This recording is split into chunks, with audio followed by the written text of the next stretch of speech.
This channel is for educational purposes only. Please do your own due diligence before making any investment decisions.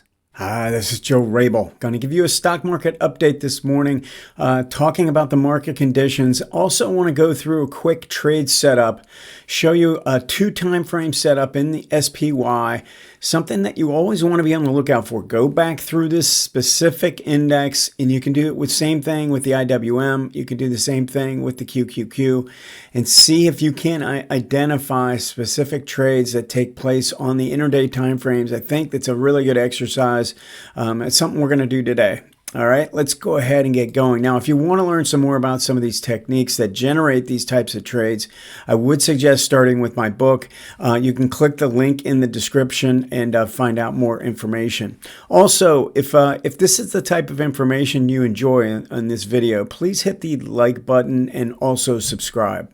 Okay, let's start going through the market conditions. Now, I do it from the bottom up. I'm a bottom up investor looking at a lot of individual stocks, but I'm also a bottom up when it comes to the market conditions. I start from this low here, the sentiment going from 29% more bulls than bears down to 26% more bulls than bears. So I still categorize this as negative, but it is sort of creeping back over a little bit closer to neutral.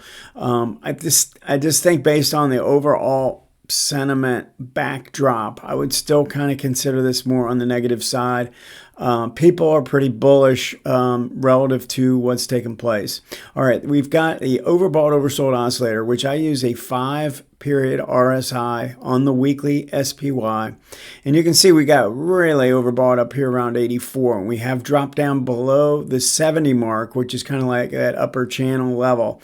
But it is creeping back up. I've got it set, I've had it at 67. I still consider this on the negative side at this point. And then when we go through the actual, and I'm going to go through these in more detail, but the volatility is still neutral for weekly, and it is positive on the daily. And I'm going to show you what's going on in these and how they're getting close to potentially flipping on both sides. All right, and then we had one change when it came to the trend and momentum this week, and that is the weekly is now considered positive. I'll explain that as well. So we've got all three trends now in the positive camp. The only outlier here is the momentum on the weekly hasn't convincingly turned to the positive side. All right. Let's go ahead and start going into these a little bit more in depth. Now, when you look at what's taken place, we've had this incredible drop in the volatility on the weekly chart. All right. It started really back in April off of this low, and from that big spike move, from that point on, basically the volatility has been shrinking. All right. Until we reach this most recent peak. All right. Just get my pen set up. So this drop. So we had volatility on this day, and then the way it's calculated, just so you're aware, you do go from the prior day close to if there's a gap. So we include that in. So now all of a sudden we're looking at a pretty big size bar. That's an increase in volatility, obviously, and that's the reason why we're starting to see this tick up. So slowly but surely the volatility has started to increase here. Something we're going to want to watch. Now, it hasn't shifted. I still have it positive because this line is declining. The moving average line is declining. We don't want to be flipping all over the place based on whether the moving average line, the actual average true range line is just moving up and moving down, right? So that's actually getting closer to potentially reversing to the upside, which would be a negative, all right? Well, if you notice, and if you've been watching this Friday, you know that this Friday video, I go through this every week, and we have had a rising volatility condition in place, and it's close to potentially rolling over for the first time in quite some time, all right, in about a year. So the one thing I want to point out is that rising volatility does not preclude you from doing any trading. It doesn't mean we just stand on the sidelines. All right, what it does is you want to adapt to the increasing volatility, and make sure you have a plan for that. And what I suggest in my courses is just make sure you're maybe changing your money management and trading tactics a little bit so that you can take advantage of moves, but you're being maybe a little bit more aggressive, knowing that there's more volatility, aggressive taking targets, and aggressive maybe raising your stops. All right. So that's kind of how I would handle that. All right, let's start going through the individual time frames. No change in the monthly. We're still kind of moving up, holding above a rising 18-month, which is above a rising 40-month. The weekly chart continues to be the chart we're kind of sitting here watching, thinking this is pretty far away from this 18-week line. It would be healthy to see this come back and check back and just sort of test it. We have not done it since it was crossed above back in May of last year. So May of this year, and we just need a little bit of a pullback. All right, we need a little bit more of a consolidation. Now, what's taking place on the daily? We finally got kind of a real violation of the 18, where there was a disconnect between the high of price, never even touched the 18-day line, right? It closed below, but now we're trying to rally back up. Now, if you notice, I'm going to zero in on this a little bit. If you notice what's taken place, we have stayed connected to the line. This bar, all of these bars have touched the 18. If we got a situation where it disconnected, where let's say we gapped up today and then we never touched this line, then I would consider that a disconnect, and probably tells me that, you know, that we've got a much stronger rally on our hands than just a minor rally as a part of a setup, right? So in other words, this could now, if it dropped from here and closed below the low of this high bar, we could still consider this a pivot high of meaning. All right, if it pushed high enough, then we probably want to look at it more like a trading range, and we probably need to recreate the setup again.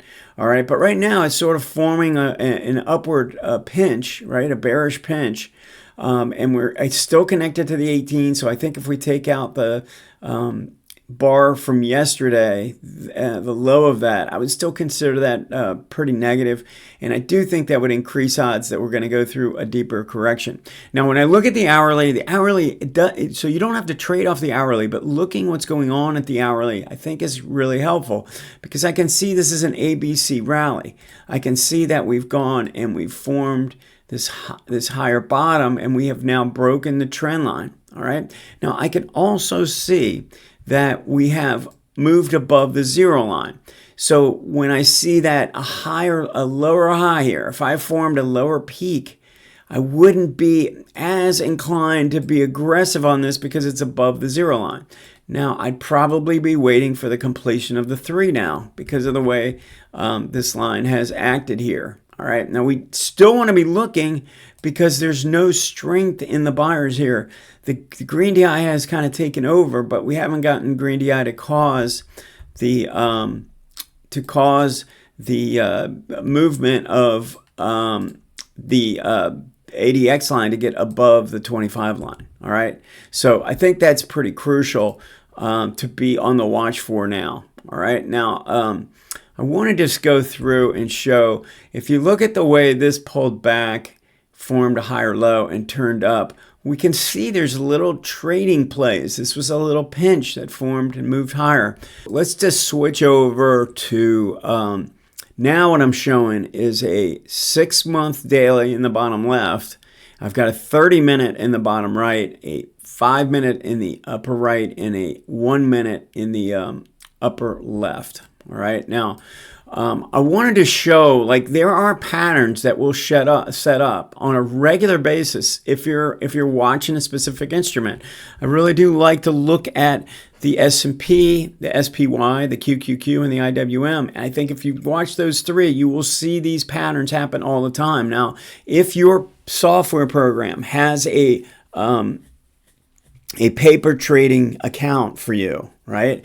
I would suggest when you have time, not saying in the middle of your workday if you're working, but if you have an opening and you have a half hour to an hour to kind of watch, would be on the lookout for setups that take place in ones that you would typically take on weekly dailies or monthly weeklies, I think it's a great strategy to do this way. So what we're looking at here is a move to the downside. We've got a confirmed trend with parallel lines. You see how the 18 and the 40 are moving at a parallel rate. We had on this decline, let me just show you on the 5-minute, we have a new low. It's in an orderly way. This is a sequential wave pattern. All right, very important to recognize it's a sequential wave, that it's not doing anything crazy to the downside. It's continuing its momentum. On this move down, we made a marginal new low. We made a new low in MACD. We had strong ADX behind it. All right, and then we get an orderly rally up towards the 18. All right, so then what we would do is we would go down to the 1-minute chart, all right, and let me just go back to that point in time. So this rally was taking place around 1400, that's about 2 o'clock in the afternoon, all right, we get this rally up. That's what's rallying here. Now what we're going to do on this time frame is we are going to look for perfect entry. We're going to look for the setup. What should we be doing? So what we're going to do is zoom in on this, and we're going to see we've been making higher highs and higher lows, so we can draw in our trend line. All right, we can draw in. Oops, for some reason I keep turning this thing white.